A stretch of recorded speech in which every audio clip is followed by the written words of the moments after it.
Hello lovelies, welcome to our channel Universal Movies. Today, I'm going to explain an 2009 American science fiction adventure comedy film called Land of the Lost. Spoilers ahead, watch out and take care. Dr. Rick Marshall was shamefully expelled from the scientific community, believing he was traveling beside time, in a parallel universe. But he's faithfully supported by a lovely young researcher, Anna Friel, who, along with the goofy supermarket clerk Danny McBride, actually goes through the holes in the continuum of space-time with Dr. Marshall's comedy time travel device to play songs from the chorus line. Land on a surreal desert landscape inhabited by dinosaurs, missing link monkeys, and the remains of postmodern civilization. Let's explore the prehistory with the trio and follow them to more amazing adventures. In the opening scene of the movie, we witness a man in a spacesuit lost in a dark, dank, swampy terrain. He begins to panic and runs through the water and the trees that surround him. He stumbles and falls over with a splash. As he gets up, we see a dinosaur approaching him, in a reflection in his visor. What happens here? Next we cut to a TV talk show, on which paleontologist Rick Marshall is being interviewed by the host Matt Lauer. He is attempting to promote his new book. In this he proclaims it is possible for mankind to hop across dimensions into other worlds. Worlds in which all of the timelines in ours are combined. The host is naturally cynical. He then further angers the scientist by refusing to allow him to smoke a pipe on set. As a result, Marshall walks off, but swiftly returns to assault Lauer. Next we cut to an apparent lecture in a darkened room in which Marshall is expounding his theory once again. However, as he turns on the lights we find it is simply a classroom. His students begin to mock him and he dismisses them. But at this point a young woman, Holly Cantrell, enters the room. She is from the UK, but has tracked him down because she truly believes in his theories.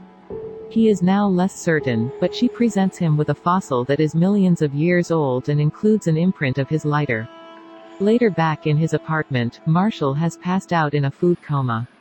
Holly arrives to find him, surrounded with empty wrappers from the various junk foods he has been gorging on. It is then that she spots his tachyon amplifier, the device he believes can help transport them to a different dimension. She turns it on to find, when up and running, it emits the sound of a show tune song. Having persuaded Marshall to test the amplifier with her, we find the two of them out in the desert. They pull over and into a shop, where they meet its owner, Will Stanton. He attempts to sell them various fireworks as well as various other pieces of tat, but they politely refuse. Instead, they ask him to show them a cave. Inside the cave, Stanton is paddling a dinghy along a stream. He is animated and attempts to engage them with his dramatic tales and props. They, however, are more interested in monitoring the levels of tachyon energy, much to his annoyance. As the signals pick up, the scientist cranks up his machine. An apparent earthquake is initiated, which Marshall describes as the greatest ever known. The stream becomes a gushing torrent and the dinghy is carried along it with increasing rapidity, with the amplifier being lost en route. It quickly carries its three occupants over the edge of a sheer drop and we see them plunging into an abyss. They awaken in a sprawling sandy desert, with a multitude of other planets and moons visible in the sky. Confirming Marshall's theory about time, they spot a Viking ship with a plane that has crashed into it. The scientist begins to film a video blog of their trip, but is interrupted by a yelping sound. The three of them hasten to the top of a dune, from which they spot two ape-like creatures trying to execute another. Stanton, however, interrupts them by showing them his lighter. Behind an ancient monument the would-be victim of the execution, Chaka, is hiding. The three adventurers lure him out and attempt to befriend him. Holly is able to communicate with him and elicits his name. Marshall aggravates him though and, as he runs off, attempts to chase him. The pursuit doesn't last long, as the group plunge through a hole in the desert and into a cave. Inside the cave, Holly is able to convey to Chaka that Marshall is a great chief. This seems to convince and calm their hairy companion. The piece is quickly interrupted, when they are all suddenly strung up in the air by a number of vines. They are in a feeding station. As they attempt to swing across the cave to free themselves, they are confronted by a T-Rex. In the subsequent attack, the vines are broken and the group escapes. They run along a path with the dinosaur on their tails. They think they've lost it, once they cross a narrow bridge. Marshall begins to mock its intelligence, suggesting its brain is only the size of a walnut. But the T-Rex leaps over the gap and continues its hunt. Quickly, they take refuge in another cave with a narrower entrance. Unable to get in, the predator abandons its prey, but only after covering them in its saliva. Within the cave, the group finds the skeletal remains of its previous human occupants. Before bedding down for the night, they question whether Cha-Ka should be allowed to remain, with Marshall against the idea.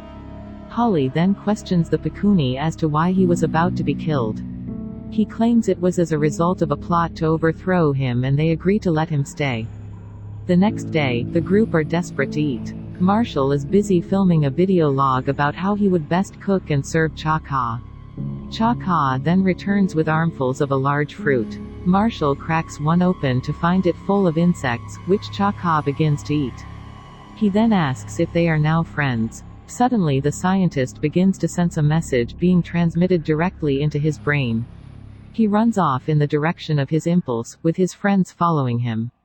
They arrive in an ancient, seemingly abandoned temple. In the middle of it, is a giant vibrating crystal. Stanton and Marshall then place their hands on this and begin to sing. They are interrupted by their local companion who attempts to warn them of something in their midst.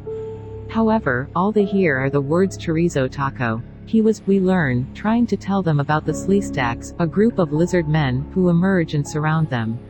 Marshall reacts by reflecting the light from Holly's belt buckle onto the eyes of some nearby statues.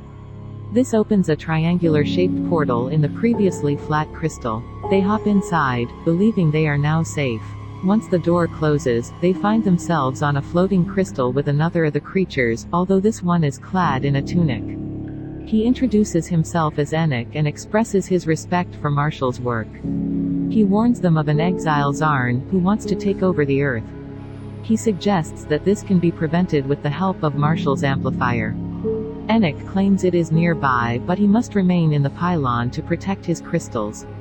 As they head off to find it, Stanton remarks that they should never trust a man in a tunic. To protect himself from the dinosaurs, Marshall douses himself in their urine and also tries to imbibe some. It doesn't work though, as they approach an area framed with the Golden Gate Bridge. Here they encounter many smaller dinosaurs attacking an ice cream seller and two bigger ones more interested in them. A chase ensues, with Marshall their primary target. He tries to escape their attention by posing as a statue and then hiding in a stretch Hummer. It doesn't work though, but when he finds a canister of liquid nitrogen he has a brainwave. The three use an ancient catapult to propel this into the air and down the throat of the Allosaurus, killing it. It explodes, to reveal the amplifier had been inside its stomach. However, before it can be reclaimed it is snatched and carried away by a pteranodon, with the chorus line still playing. Marshall is on the cusp of giving up, but his friends are frustrated by this. After some thought he returns to their campfire, armed with a banjo and begins to sing. As he does so, a mosquito-like bug appears on his shoulder and begins to suck his blood. As it becomes bigger and bigger, Marshall tires and grays. Within seconds he collapses onto his back, crushing the now enormous blood-filled insect. The next day, the friends climb up a volcano to find a nest of pteranodon eggs at the top, barring their route to the amplifier. With Stanton and Cha-Ka reluctant to help, Marshall picks his way between the eggs to retrieve the vital piece of equipment. This he does, but as he picks it up the music dies and the eggs begin to hatch. Holly, however, suggests the music was a lullaby. Marshall begins to sing, with support from the others, Cha-Ka included, and makes his way back unimpeded. Mission accomplished, a celebration ensues. The group pitch up at an abandoned motel and begin to party around its pool. As the three gentlemen party, Holly heads off to explore the surrounding area with the amplifier. They are approached by a giant crab, which is suddenly sucked into the earth. It is expelled equally quickly in pieces and fully cooked. Partiers reveal their feelings for one another as they chomp on the giant crab claws. In a nearby glade, full of crystals, Holly encounters Zarn. He warns her that it is actually Enoch that they should fear, because it is he who plans to lead an army of Sleestak to seize the earth. Before he can finish speaking, his body is struck down by a beam of light from Enoch and Holly is grabbed by one of his lizard-like followers. Realizing Holly has been taken, the three others set off to find her. Inside a cave, Stanton and Marshall believe they are watching two of the lizards about to get it on. However, they are actually shedding their skins. The men subsequently don these and make their way to Holly's execution, where they reveal their true selves. Here they are sentenced to death for attempting to help Enoch, who, it transpires, was banished and forced to wear the tunic as a punishment. A struggle unfolds, during which Marshall is able to rescue Holly from a cage above a fiery pit. Having escorted her to relative safety, she kisses the scientist passionately. They are interrupted by Enoch, who uses his powers to turn the attention of the T-Rex onto Marshall once again. He sends Holly away by using some harsh words. With Stanton fearful and unwilling to help, he then grabs a stick and uses it to pole vault himself towards the dinosaur and, somewhat unfeasibly, straight down its throat. As Holly and Stanton begin an unsuccessful fight back against the Sleestack, Marshall returns riding the T-Rex. With this on their side, they win the battle. Though the others are disturbed to find out exactly how Marshall found his way out of the body of the ancient being. Next, back in the pylon, the friends confront Enoch. A fight breaks out, dislodging a crystal as it does so. As the opening back to Earth appears to be flickering out, Marshall grabs a small crystal from Holly's necklace and uses it to replace the one which was lost. While Marshall and Holly head to the exit hand in hand, Stanton declares his intention to stay in his new home. In the final sequences of the film, Stanton and his buddy Cha-Ka arrive at Cha-Ka's settlement to a rapturous reception. Stanton is quickly surrounded by a group of the females, who prod and probe him with intrigue. Contrary to what Cha-Ka had previously stated, they are stunning and also scantily clad.